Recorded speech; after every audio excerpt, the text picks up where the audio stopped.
Hello ladies and gents, Patch here and welcome to another video game spotlight. This time we'll be taking a quick look at the Scrolls Beta, a collectible card game brought to you by Mojang. This video will serve as a comparison video with Blizzard's Hearthstone to see what we can gather from each and point out key advantages and disadvantages of each title. My goal is that by the end of the video you will feel informed enough to make a good assessment of whether to add this game to your library. So without further ado, let's take a look at the key features of the game. On the opening screen, you will find a Twitter feed from the Scrolls devs, a news feed of Scrolls updates and headlines, and finally a nice rundown of some basic statistics and top-ranking players.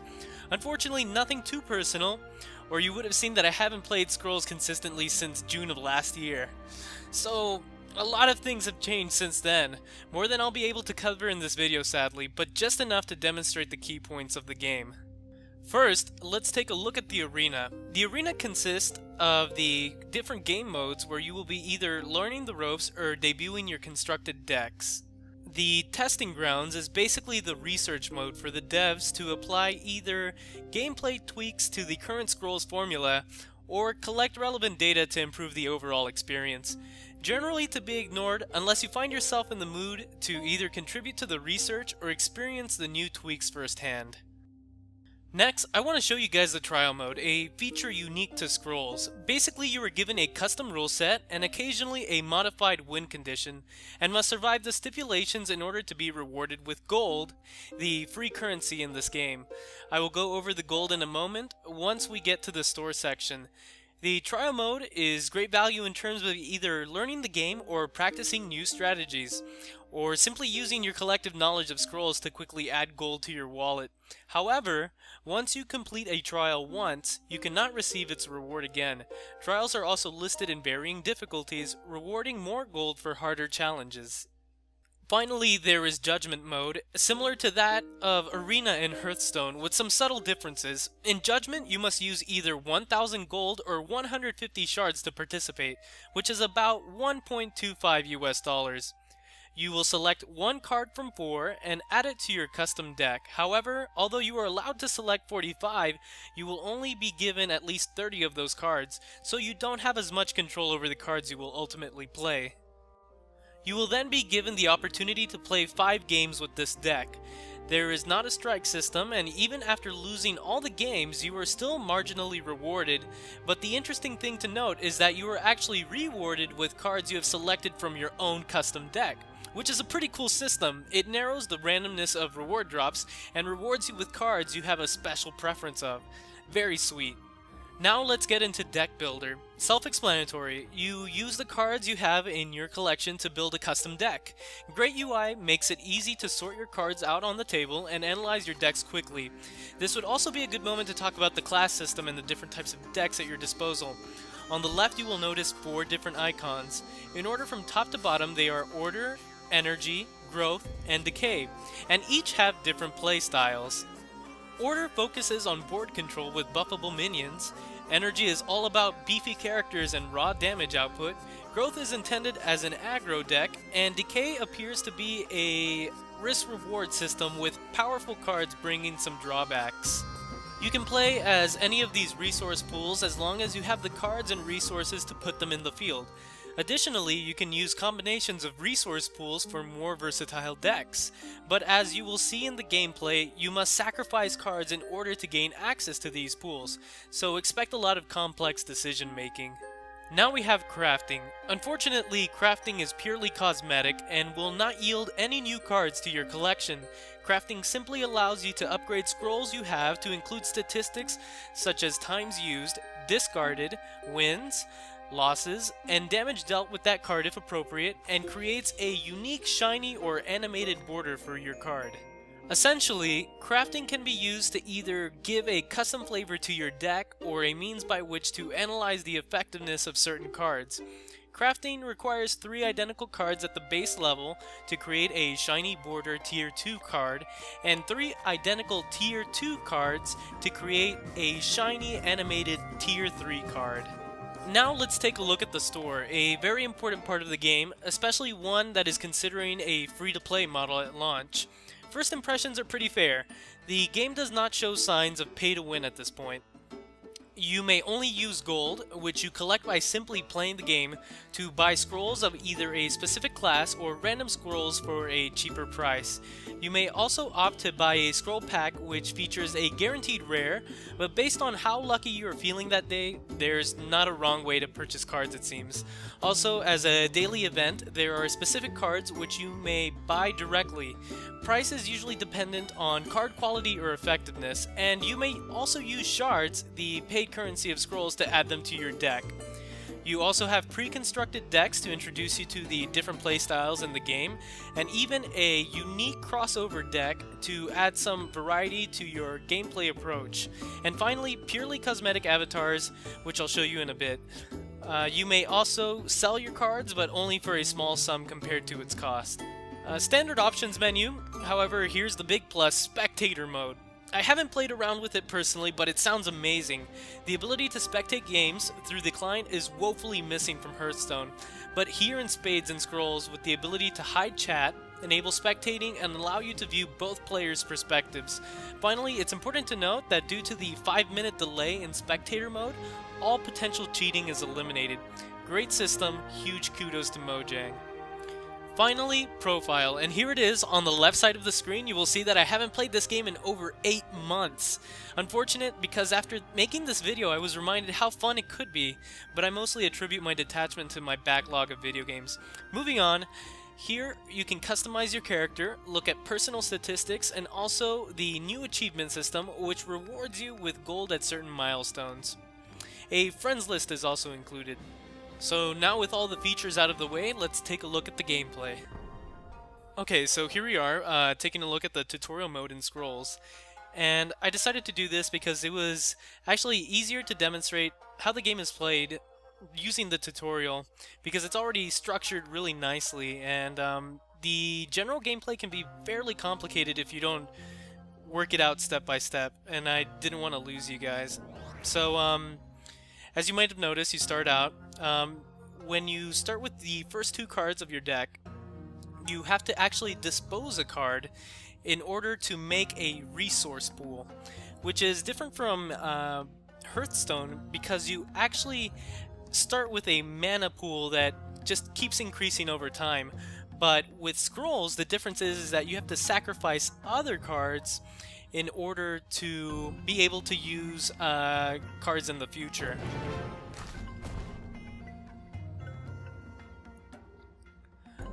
So that makes for a very complex system of decision making and trying to see if a card will better suit you as just trashing it for a resource, or actually playing it in a future turn. So just for that reason alone, it can make Scrolls a little bit complicated to approach at first. And actually, it was my mistake. I said 2 cards. You actually start with 5, but from those 5 you can start trashing out cards and building your resource pool. How much you get back for a card doesn't change. You always get 1 for any card you dispose. So it's important to make that decision on the fly, and to always take in consideration where you are in the match, to see what cards are better to dispose at that time or to play. So there I made a mistake. I actually trashed the...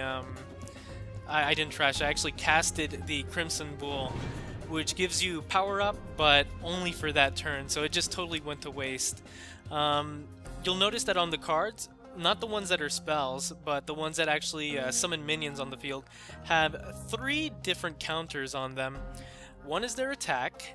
The middle one tells them how often they attack, so an hourglass of 2 means that they attack every other turn. An hourglass of 1 means they only attack, they actually attack once every turn. So generally, the more aggro decks are going to play cards that attack very often. And finally, the heart cursor at the very end simply shows that that minion's HP. Another difference between Scrolls and Hearthstone is that you can actually trade monsters in Hearthstone, but if you have the opportunity to attack first with your monster, you actually take no damage. So I think now would be a good time also to explain the layout of the field, because it's a lot more than just playing the cards. You also have to know the positioning of your opponents and where you should put your own minions. It turns out that in Scrolls, the win objective is to actually destroy 3 of the 5 shrines that are on your enemy's side. The only way to do that is to have your minions attack them directly. I think there's also spell cards that do that for you with varying damage, but you have to clear a lane first, and each of the shrines have 10 HP.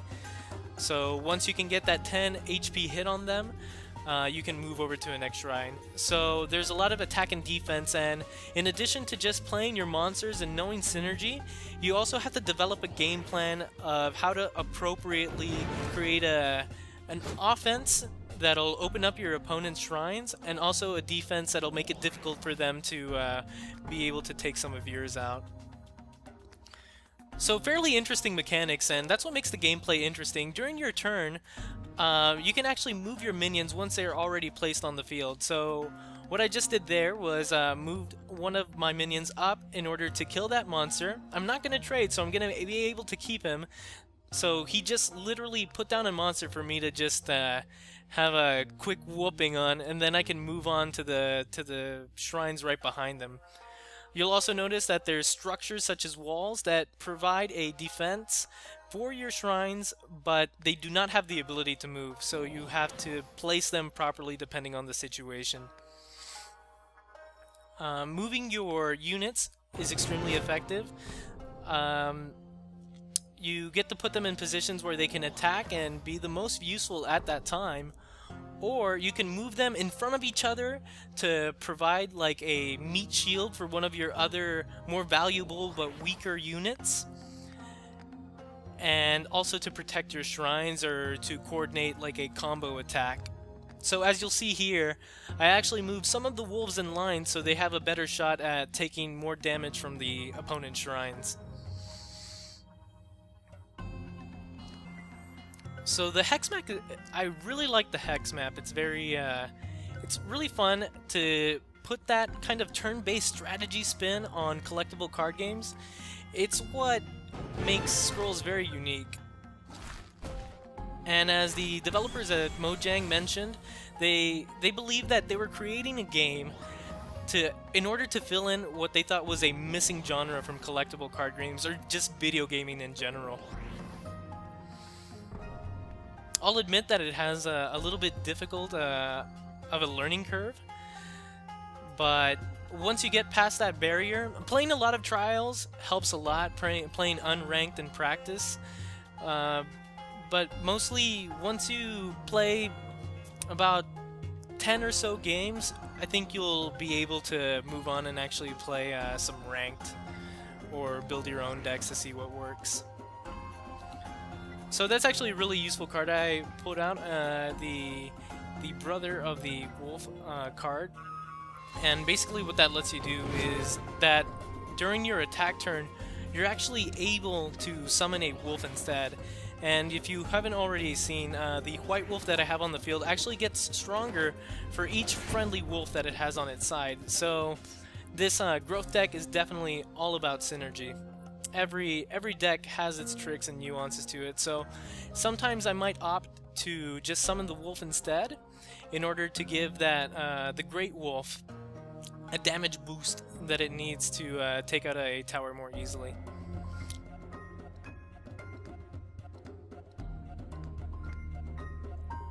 But you'll have this constant flow of trying to trash certain cards for resources. You also have the option to deal 2 cards for that 1 card instead. But you're constantly having to play with this risk-reward system and cleverly find an answer to your opponent's minions and strategies.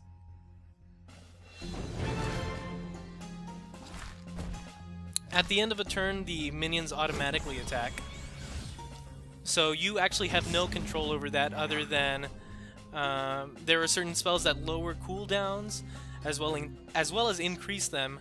But mainly what you're focusing on is trying to put them in good positions where they can actually do the most effective damage at that time.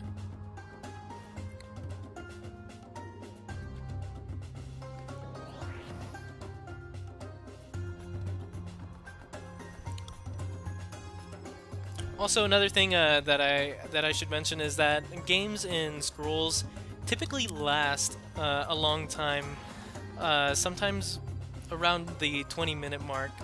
So there's not really that drop in and drop out play, but it's still rewarding in its own right.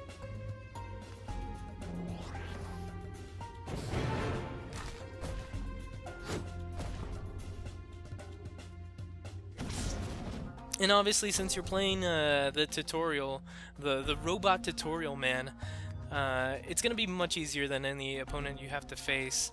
But it gives you the tutorial. It might be a little on the short side actually, which is funny because Hearthstone I think has too long of a tutorial for a simple game. But Scrolls actually has. I feel like they should have fleshed out the tutorial just a little bit more, given the complexity of all the decision making that you have to make. But either way, if you go to any of the tutorial, unranked, or trials, you'll be able to get more practice in to become more effective. So that's GG. 3 of the towers are down, and you win the game. So just a reminder, you don't have to knock them all down. As you saw, I also got a bunch of gold, a bunch of backlog gold that I didn't get previously because of the lack of achievements when I started playing the game back in June.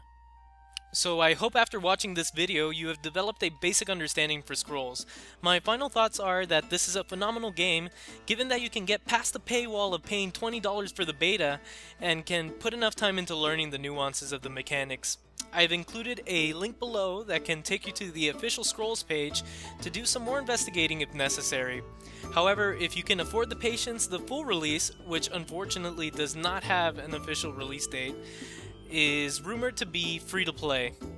So thanks again for watching. This is Patch signing off, and I'll see you next time.